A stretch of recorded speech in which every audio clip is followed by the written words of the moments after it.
여러분 안녕하십니까? 1월 4일 화요일 뉴스투데이 시작합니다. 국민의힘 윤석열 후보의 지지율 하락세가 이어지는 가운데 선대위 지도부가 김종인 위원장을 제외하고 모두 사의를 표명했습니다. 윤 후보는 자신의 부족함 탓이라며 조만간 쇄신안을 마련하겠다고 밝혔습니다. 신수아 기자입니다. 국민의힘 중앙선대위 지도부가 김종인 총괄선대위원장을 제외하고 모두 일괄 사의를 표명했습니다. 최근 윤석열 후보의 지지율 하락 추세가 이어지면서 당내 위기감이 고조되자 김종인 총괄선대위원장이 오전 선대위 회의에서 전면 개편 방침을 밝힌 데 따른 겁니다. 국민들의 정서에 따르는 측면에서 우리 선대위의 전면적인 개편을 갖다가 지금 단행을 하겠다는 것을 말씀을 드립니다. 지금의 선대위론 선거 승리가 어렵다고 본 김 위원장의 판단으로 윤 후보에겐 사전 동의도 구하지 않았습니다. 내가 동의를 구할 필요가 없어. 내가 뭐 판단하는 기준에 의해서 내가 얘기를 하는 거지. 모든 일정을 취소한 채 당사에서 숙고에 들어간 윤 후보는 밤늦게 당사를 나오며 모든 게 자신의 부족함 탓이라고 말했습니다. 많이 궁금하셨을 것이고 저도 여러분께 설명할 좀 그런 상황은 안 돼가지고 오롯이 후보인 제 탓이고 제가 부족한 것이고. 김종인 위원장은 언론 인터뷰에서 후보와 논의해 오늘 내일 중 개편안을 확정할 거라며 6본부 체제를 축소하고 총괄상황본부가 후보의 모든 상황을 직접 통제할 것이라고 밝혔습니다. 앞서 어제 오후 열린 의원총회에선 김기현 원내대표와 김도욱 정책위 의장이 이번 사태에 대한 책임을 지고 사퇴 의사를 밝혔고 의원들은 윤 후보가 전권을 갖고 당과 선대위를 개편해야 한다는 데 의견을 모았습니다. 총회에선 이준석 대표에 대한 사퇴 요구도 잇따른 걸로 알려졌는데 이 대표는 자신의 거취엔 변함이 없다며 당대표를 사퇴할 뜻이 없음을 분명히 했습니다. MBC 뉴스 신수아입니다. 민주당 이재명 후보는 주식시장 개장식을 찾아 주가 5천 시대로 가자고 밝혔습니다. 오늘은 이재명표 경제 공약을 공개하겠다고 예고했습니다. 김지경 기자입니다.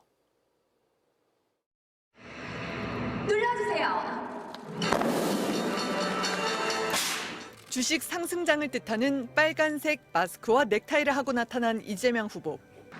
국내 자본시장의 디스카운트, 즉 저평가 상황은 디지털 전환 시대에 걸맞는 새로운 성장 노력과 주가 조작 같은 불공정 행위에 대한 엄단을 통해 극복할 수 있다고 강조했습니다.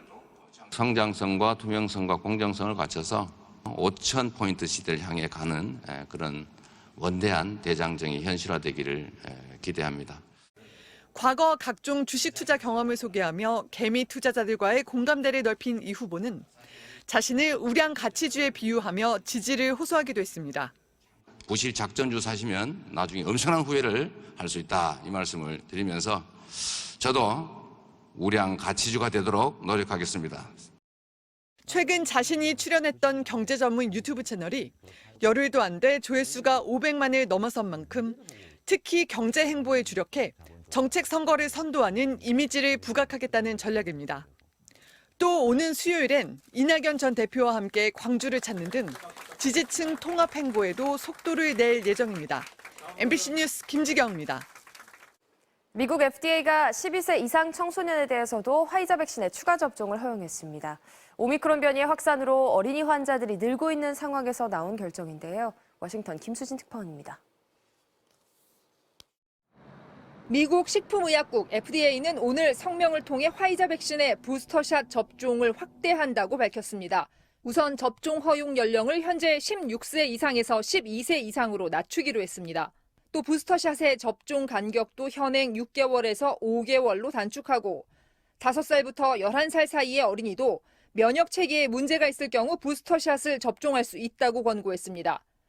FDA는 코로나19 바이러스가 지속적으로 변이를 거듭함에 따라 신속하게 대응할 필요가 있다며 오미크론 변이에 대응하기 위해 추가 접종을 통해 예방 조치를 취하는 것이 중요하다고 강조했습니다. 미국에서는 12세 이상 18세 미만 청소년의 절반 정도인 1,350만 명이 화이자 백신 접종을 완료했습니다. 작년 5월부터 청소년 접종이 시작된 만큼 상당수가 추가 접종 대상에 해당할 것으로 보입니다.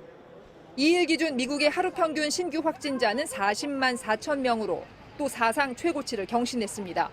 입원 환자도 크게 늘어 10만 명 정도가 현재 병원에 입원 중인 것으로 집계됐습니다.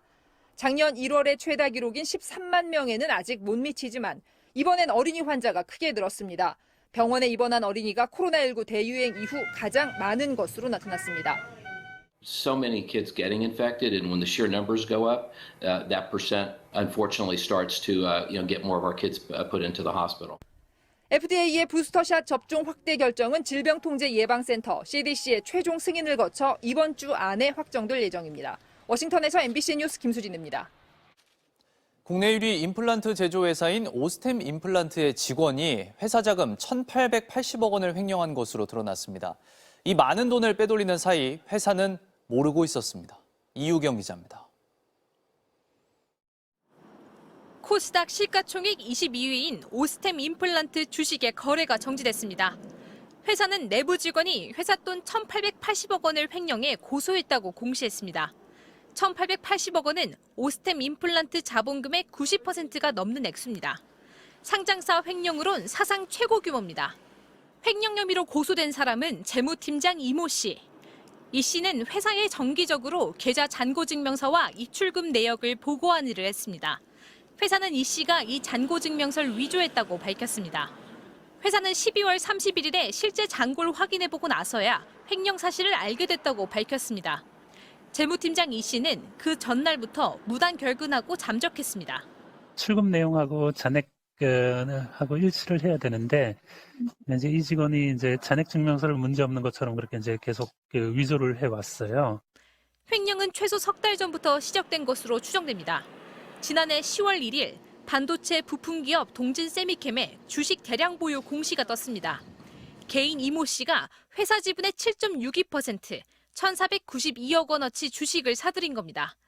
이 슈퍼개미가 오스템 임플란트 재무팀장 이모 씨와 이름이 같습니다. 이 씨는 11월부터 12월 사이 주식 대부분을 팔았는데 평균 매도 가격이 매수가보다 2,000원 낮았습니다. 이 거래로 약 120억 원 손해본 것으로 추정됩니다. 오스템 임플란트 측은 횡령 자금을 회수하는 데 최선을 다할 것이고 회수가 가능할 것으로 보고 있다고 밝혔습니다. 거래소는 보름 안에 상장 적격성 심사 여부를 판단하고 이후 실질 심사가 진행되면 상장 폐지 또는 거래 재개 여부를 결정합니다. MBC 뉴스 이유경입니다.